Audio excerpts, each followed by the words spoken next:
There are towns that look the same in every season, streets that hold the smell of rain after a storm, cafes that serve coffee strong enough to keep a night shift awake, a school that sits like a heartbeat in the center of everything. For the town of Arbor Ridge, that building was West Hollow Middle School. It held the clatter of lockers and the sound of sneakers in the hallway. It held secret notes passed in class and essays graded with red ink. For almost 2 decades, it also held the quiet gravity of a woman named Caroline Price. The students called her Ms. Price.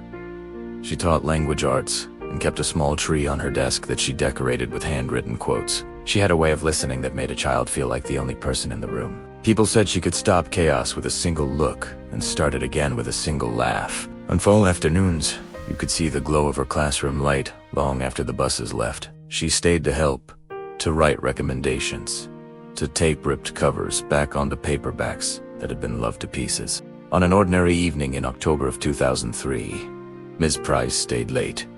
A parent-teacher conference had run over. Papers were stacked in a neat pile. Her jacket hung on the back of her chair. Her car was parked where it always was, the third space from the lot entrance. Close enough to watch during a storm, far enough to leave for the custodians. No one saw her leave. By morning, she was gone. The first thing people remember is the light, her classroom light glowing into an empty hallway. Her door pulled but not fully closed. Her handbag sitting square on the desk. The second thing they remember is the silence. No message, no call, no signs of a packing rush. Her keys were still in the ignition. Her shoes were under her desk, side by side, the way a person aligns them while slipping into flats for the walk to the copy machine. A room paused in a moment and held that way for years. Police sealed the building. They pulled footage from the old security system and watched it frame by grainy frame. At 7:14 p.m., the camera outside room 208 captured Ms. Price stepping into the hallway. Her hair was pinned back. She carried a red pen in one hand and a stack of papers in the other. She turned right. She walked toward the corner where the camera's view ended. The next lens should have picked her up, but the second camera had been down for weeks. The last recorded image of Caroline Price is a single winter-white rectangle of light spilling across linoleum and the shadow of a woman disappearing into the blind spot. They called it a missing person. They called it a mystery. The students called it a nightmare. Arbor Ridge called it the day the school lost its voice. Detectives started close. They spoke to colleagues, to janitors, to the resource officer who pulled evening duty. They spoke to her sister, who found the first thing the case would not let go of. Inside Caroline's desk, in the second drawer under pens and a packet of peppermint tea, there was a phone. Not her school phone. Not the old Nokia her sister knew she carried. This one was unregistered, prepaid, and used with caution. It had no contact names, only a handful of numbers entered digit by digit. The last outgoing call lasted 42 seconds. It happened 2 nights before she vanished. The number it dialed traced to a prepaid card registered to a name that did not exist. In the month before she disappeared, that same number called Ms. Price 5 times. The call times moved later and later into the night. Detectives dug through old hall logs and visitor books. They pulled keycard entries for every door opened after hours. They found a maintenance request for the second hallway camera that had been marked completed but had not actually been fixed. They found one more detail that felt like a warning. Ms. Price had been receiving letters at school. Handwritten notes slipped under her door after hours. Most of them were unsigned. A few contained short phrases that sounded like threats. "We know what you did. Do not forget us." Not one matched the handwriting in any known student file. In a town like Arbor Ridge, rumors move as quickly as wind. People began to guess. Some said Ms. Price had been in a secret relationship. Some said she discovered something she was not meant to know. Some said she was protecting a child. Others said she needed protecting herself. Parents lined up to pick up their kids before the bell. The principal called a meeting in the gym that filled every seat. He promised calm. He promised action. He promised the school would remain a safe place. He did not say what it meant when a safe place swallowed a person whole. The search spread in widening circles. Volunteers walked cornfields and creek beds. Officers knocked on doors and held up Caroline's photos against the sinking light of evening. The news showed the same images night after night. A car sitting in a dark lot. a classroom window glowing like a lighthouse. The town waited for a lead to appear in the way that rain appears from a clear sky. When the first lead came, it was not rain. It was something found inside the building itself. 4 years went by. Students who had been in 7th grade when Ms. Price vanished graduated from high school and stood in lines with gowns that rustled like paper. Teachers retired. A new principal took the job of carrying a history that was not his. In the spring of 2007, a renovation crew started work on the old gym. The place had been slated for demolition in stages. The contractors cut into a section of the cinder block wall behind the bleachers and pulled out a panel that did not belong. Behind it, wedged into a cavity the size of a shoebox, they found a small wooden box. Inside were a pair of eyeglasses, a ring she never took off, and a crumpled sheet of notebook paper. The words on the paper were the same words from the letters that had been left under her door. "We know what you did." There were no fingerprints on the items, no useful DNA. The eyeglasses' lenses had tiny scratches. The ring had a hairline fracture near the setting, something you would get from years of use. The paper held the faint scent of dust and glue. Whoever put that box there did not want it found, or did not want it found until years had passed. Investigators reopened everything. They interviewed the crew who found the wall. They looked for students who had once had access to key. They pored over old custodial schedules to find gaps where someone could have worked alone. They asked for keycard logs for the night Ms. Price disappeared and received a file they had not seen before. A single entry counted as noise when the case was new. A door opened at 2:31 a.m. with a badge that belonged to a substitute teacher who worked intermittently. That fall, the substitute's file included a partial address and a phone number that had long since been disconnected. The school had no reason to doubt him then. The school had plenty of reason now. A deputy tracked him down to states away and discovered another door that refused to open. The substitute teacher had died of natural causes in 2005. He never said in an interview. He left no explanation. His name threaded the case like string that could not be pulled, and then the string cut itself cleanly in the middle. The dead do not answer questions. The district superintendent stood on the steps of the school and promised cooperation. Parents asked why a substitute had a key card that opened doors at 2:31 in the morning. The answer arrived wearing a shape that did not comfort anyone. The substitute had worked overnight theater builds and set painting for a winter play that had never been performed. He had permission to be there late on some nights. He did not have permission to be there on the night. Caroline vanished. The auditorium logs had gaps where his card should have shown entries, but did not. The camera near the stage loading door had been listed as flaky, a word that sounded like a shrug when spoken out loud. Detectives returned to the letters. The handwriting had a leaning slant and a tendency to cross T's with long lines that ran past the letters on both sides. The O's were closed sharply, the type a person makes when pressing. The notes were written on paper torn neatly from a standard spiral notebook. The school had 100 spiral notebooks within 100 arms reach. If the letters came from inside the building, they could have come from anyone or from no one at all. Parents formed a volunteer group to support the investigation. They called themselves the Lanterns. They said they would hold light in dark places and wait. They cataloged rumors and created timelines and knocked on doors the police had already knocked on twice. They found connections that looked like constellations until you got close and realized they were only stars in the same sky. One lantern kept a scrapbook of every article printed on the case. Another kept a list of names that appeared at odd times. A third did not speak at meetings. She just listened, and then she walked in the evenings past the school, past the door that had opened at 2:31 a.m., past the gym where the wall had been cut, past the classroom that had been painted a new color but could not shake the feeling of being watched. Detectives asked a question that everyone had avoided. What could Ms. Price have done that would lead to a note reading, "We know what you did"? The answers people gave were quiet and heavy.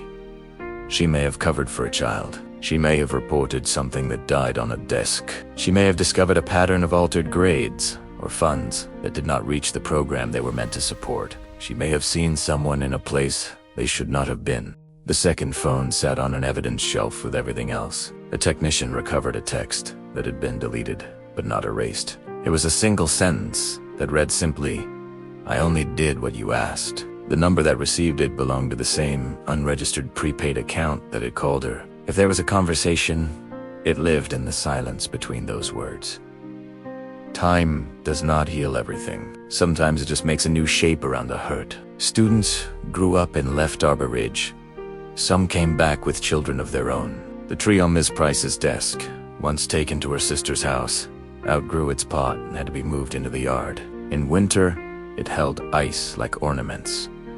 In spring, it put out new leaves like forgiveness. In summer, the leaves shone like coins. In fall, they fell all at once and made a circle on the grass that looked like a clock. A new superintendent pushed for a full audit of the year surrounding the disappearance. He found small things at first. Receipts that did not match ledger entries. A scholarship fund that paid out late and then in a lump sum. A vendor paid for repairs that the district's own maintenance team completed. The name on the invoices belonged to a shop that did not have a storefront. The address belonged to a mailbox in a strip of rental boxes down by the highway. The audit did not prove a motive. It did not prove a conspiracy. It proved something else that mattered just as much in a place where people still held their breath when they passed the school. It proved that doors opened after hours for reasons that were not written down. It proved that someone had taken advantage of that after hours, going in and out when the hallways were asleep. A janitor came forward who had worked at West Hollow for 30 years and who had been moved to the high school after Ms. Price vanished. He had not wanted to speak before. He had waited because the school had been his life. He said he used to do a final walk at 10 p.m. and listen to the building breathe.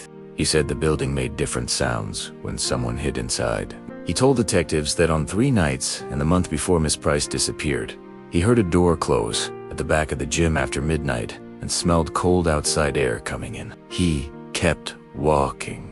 The job is easier when you do not ask questions that make your hand shake. Detectives pulled the maintenance logs for that month and found a work order for the back gym door latch filed and then marked resolved without a part being ordered. The signature on the resolution line was the substitute's, scribbled in a hurry. The substitute was not assigned to maintenance. He was assigned to theater work. And yet his underlined initials appeared wherever the cameras failed and wherever doors opened during hours that no one would own. The superintendent authorized ground-penetrating radar for sections of the gym floor before a new surface was poured. People held their breath. The radar revealed pipes, old conduits, a void under the bleachers where lost coins, and lost pencils, and lost hair ties slept. It did not reveal a body. The crew took up floorboards in the storage room where the key log suggested someone moved quietly. Under the boards, they found nothing but a cigarette burn, long since sanded, and a quarter minted the year Ms. Price graduated from college. While walls were open, while hearts were open, the town remembered things all at once. A teacher who had left suddenly that spring to be with a parent. A student who had written an essay about being followed walking home. A counselor's appointment book with a week of lines blacked out. A principal who had retired in a hurry and moved toward the coast. Detectives drove to the coast and knocked on a door that looked out at an ocean, the color of steel. The retired principal stood with his hand on the frame and listened to questions about a woman whose classroom light had glowed so long that night. He said he had no answers. He said he remembered the smell of old books and the sound of the copy machine and the sight of a red pen left on a desk like a small dropped flag. He said he wrote letters to the families every year for 5 years, and then he stopped, because the words started to sound like hymns sung at a funeral after the last person has left. He said he never liked the way the second phone looked sitting in a clear bag. The Lantons found a former student who had once done theater set construction late at night. He said he stayed because his home was loud and the auditorium was quiet. He said that one night he saw the substitute standing in the back hallway at 1 a.m. with a key ring and a look, like he had seen something that had seen him back. The former student moved away and did not return. He said he kept his mouth closed because he did not want to be pulled under by the undertow of this story. The police chief retired. A new chief took an interest in revisiting the physical evidence in the wooden box from the wall. The glasses were cleaned and examined under a microscope with better resolution than the lab had in 2007. On the inside of the left temple, a faint smudge of adhesive held a tiny brown fiber, thinner than a strand of hair. The fiber did not match Ms. Price's clothing from photographs that week. It matched a jacket issued to staff on nights when they supervised late activities. The jacket was worn by coaches, by theater mentors, by custodians, by substitutes assigned to backstage duty. It was the kind of jacket that moved from person to person after someone left. The kind you could not trace to a name, only to a role. The investigation circled the same facts until they drew a shape that was almost an answer. A second phone used to call a number that belonged to no name at all. Letters that said, "We know what you did." A box hidden in a wall in a place where a person could only linger if they belonged there. A keycard that opened a door at 2:31 a.m. to a building that breathed differently when someone hid inside. A substitute who moved through empty hallways, like a shadow that had been given keys. An audit that found money that slid sideways. A jacket that could belong to anyone who stayed late and watched the stage lights fade. When people tell this story now, they do not start with the phone or the keycard or the jacket. They start with the classroom, with the tree on the desk and the quotes hanging like small prayers. They start with how Ms. Price wrote notes and margins that made struggling students feel like they were worth the ink. They start with the way she called a child by their full name when they needed confidence, and by their nickname when they needed comfort. The story starts with a good person and ends in a hallway that lost its sound. Her sister keeps the ring in a small ceramic dish by the sink. She turns it sometimes without meaning to. A former student keeps a copy of a book that Miss Price pressed into her hands and told her to keep. A janitor stands in the doorway of an empty gym and listens for a sound he never wants to hear again. The superintendent keeps a folder labeled with a single word: Carolyn.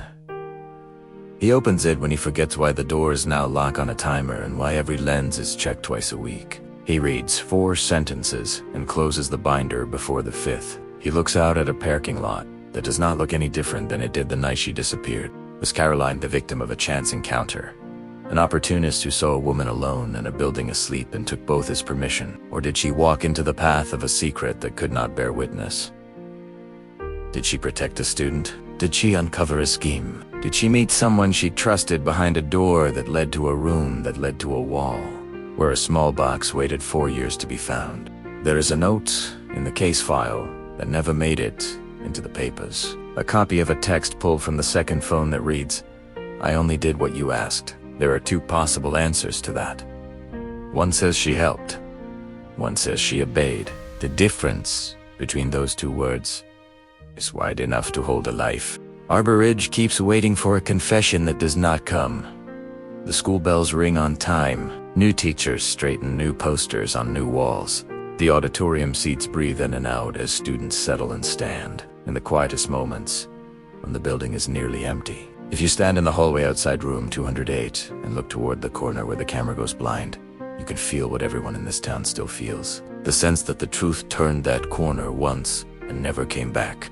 What do you think happened to the teacher everyone trusted? Was she taken by a stranger who slipped through an open door? Or did someone with keys and a reason and a uniform walk her into a night that left no footprints? The answer sits somewhere between a second phone and a hidden box, and a door that opened when the clock said no. One had the right to be there at all. What do you think happened to Caroline Price?